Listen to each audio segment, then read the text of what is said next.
सब लोग अम्बेडकर के कटाक्ष करे वाला लोग। इनको लोग के ई पता नहीं है कि अम्बेडकर जी के ओइजा तक पूजा कई जाला तारा देश से बहरी भी देखले बनी।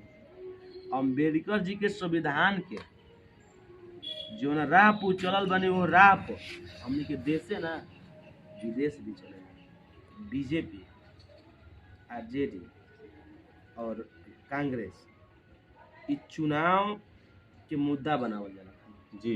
इ खाली चुनाव के मुद्दा बनावल जाला कि अगर छोट जात के अगर देवता देवी के भड़का दे हम तो बड़ जात हमारा पक्ष में हो जी हम, बड़ जात के देवता देवी के भड़का देम तो छोट जात के हो जी हम। इ बड़ी एकरा में राजनीति बा।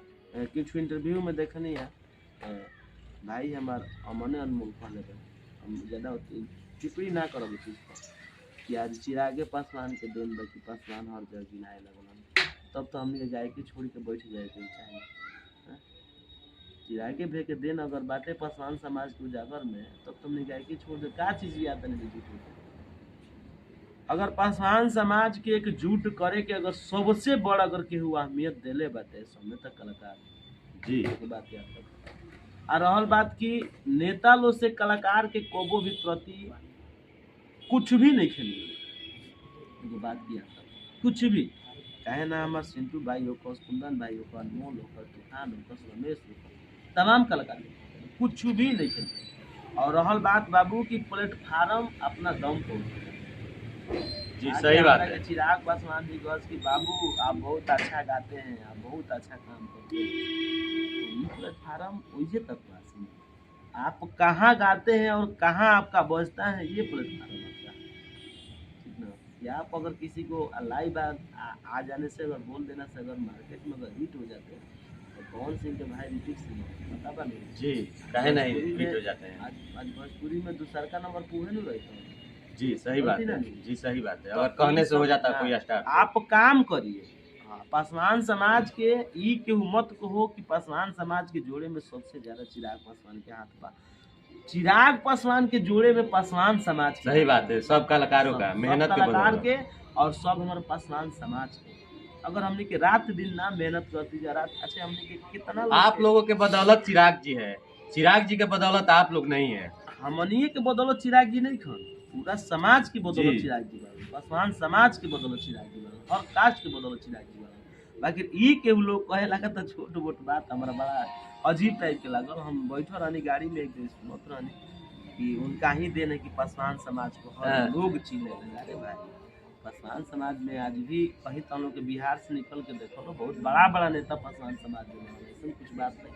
और रहल बात की हमने के स्वर्गीय रामविलास पासवान जी के फेस वैल्यू हमने के भारत खातिर वो केंद्रीय मंत्री खातिर बहुत बड़ा चेहरा रहे तो के लेके बहुत सारा पासवान समाज के लोग ई जाने ला कि चिराग पासवान पासवान हो तो पासवान सब हम ज्यादा कुछ ना कहब आप सब गाई जाए एकदम खुल के हमार सपोर्ट रही और पासवान समाज के गाना मैं लोग चाहत तो बिल्कुल घबराए के नहीं के हमारा के 13 गो मात्र गाना बाटे समय देख के रोशन के पासवान समाज 13 गाना हमार 13 बरिस खातिर बराबर बाटे इहो बता देते ऐसे कि हम सालों भर में अगर एक पासवान समाज के गाना गाई तो हम रौरा सबके बेटर दे सकता नहीं बेटर काम दिखा सकता लूजू पूजी वाला काम हमारा के कम करो मगर अच्छा करो हमारा के बस यही नियम बाटे। अच्छा राजनीति का थोड़ा बात हो जाए तो थोड़ा और उलट फेर चल रहा है राजनीति में।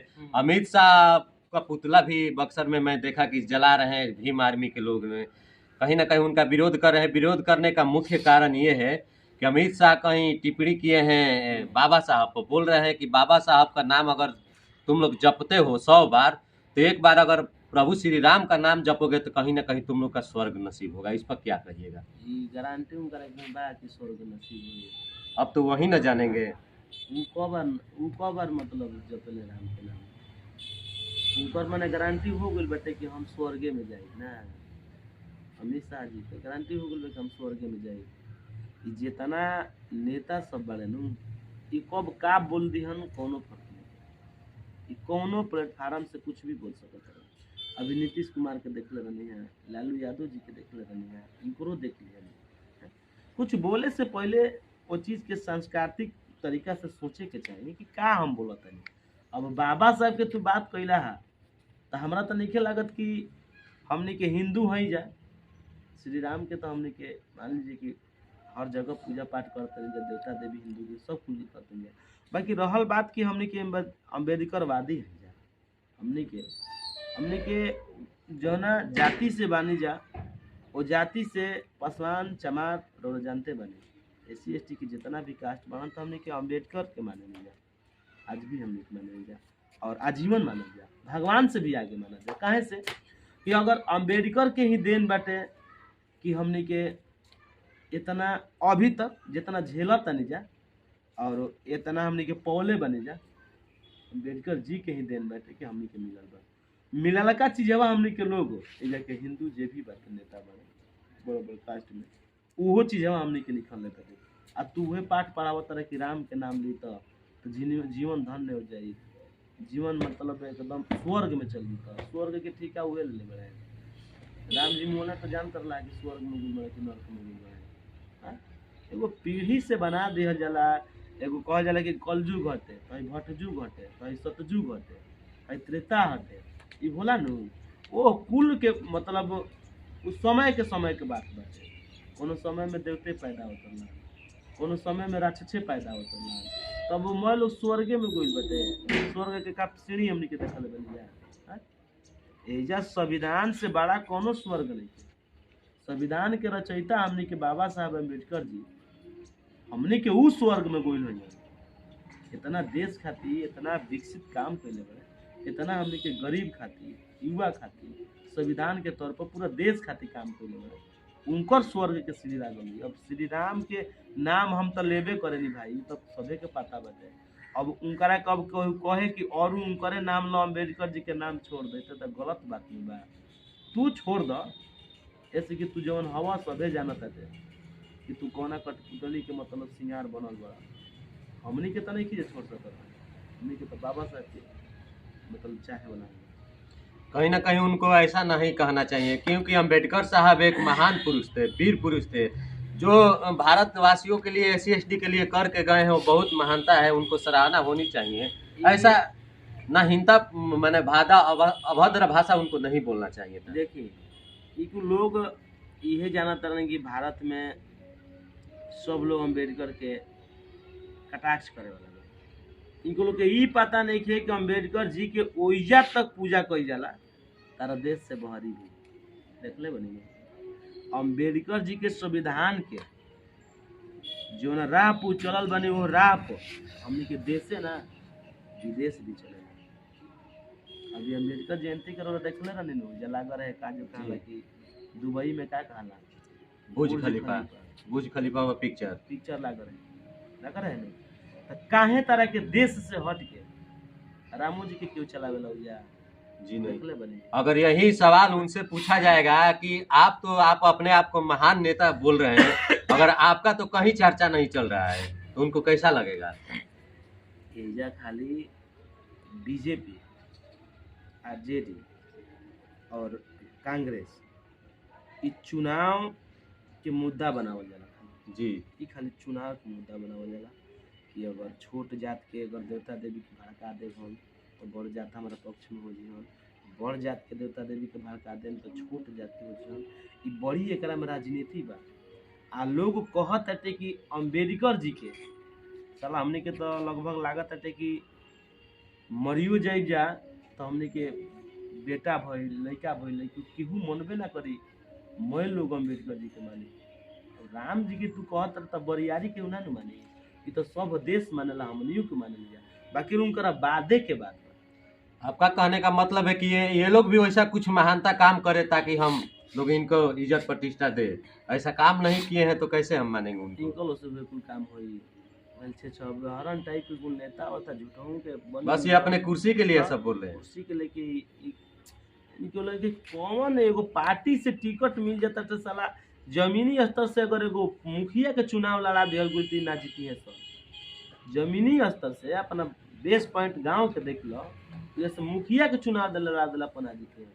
खाली बाकी मोदी जी हिंदू खातिर करता रहे, अमित शाह जी देश खातिर लड़ाई लड़ता रहे, हैजा गोली मारवा दिले, हैजा हई करवा दिले।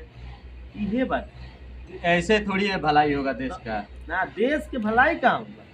देश तरह टिकल बे पकी हैजा के पुल ढह गई तो हैजा के हई बनत हऊ खत्म हो गई, देश में जितना पैसा आवत है उससे ज्यादा पानी में बढ़ जाता है। मैं खाली चोराई में नेता के लूटपाट में जा रहा है।